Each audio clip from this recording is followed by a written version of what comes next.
তো hi friend, তো ফেসবুকে তো সবারই প্রবলেম হচ্ছে, রিচ ডাউন হয়ে যাচ্ছে। তো রিচ ডাউন হওয়ার প্রথম কারণ হচ্ছে নিজের ভিডিও দেখলে পরেই রিচ ডাউন হয়ে যাচ্ছে।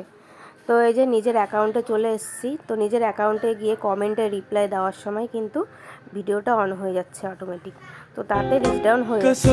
তো সেটাকে তোমরা বন্ধ করার জন্য একটা সেটিংস আছে, তো তোমাদেরকে আমি দেখিয়ে দিচ্ছি। 3 ডটে গিয়ে এই যে সেটিংস অ্যান্ড প্রাইভেসি বলে যে এই অপশানটা আছে ওখানে ক্লিক করবে, করে এই যে সেটিংস বলে যে অপশানটা সেখানে টিক করবে। তো দেখতে পাচ্ছ আমি টিক করেছি, নেটটা স্লো দেখে তো চলছে না। তো যাই হোক, এবার হচ্ছে অপশানটা চলে আসবে সেটিংসে যাওয়ার পরে।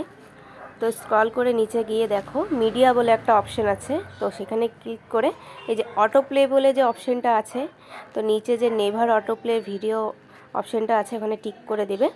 তো এবার এক এক করে বের হয়ে আসবে। তো দেখো বের হয়ে এসে এবার তোমাদের নিজেদের অ্যাকাউন্টের ভিতরে চলে যাবে। তো চলে গিয়ে দেখো এবার তোমাদের ভিডিও আর চলবে না। তো দেখো ভিডিওটা আর অন হচ্ছে না। তো এইভাবে তোমরা করে নিতে পারো সেটিংস, তো তোমাদের আর ভিডিও চলবে না। তো ভিডিওটা কেমন লাগলো অবশ্যই লাইক কমেন্ট করে জানিয়ে। তো টাটা।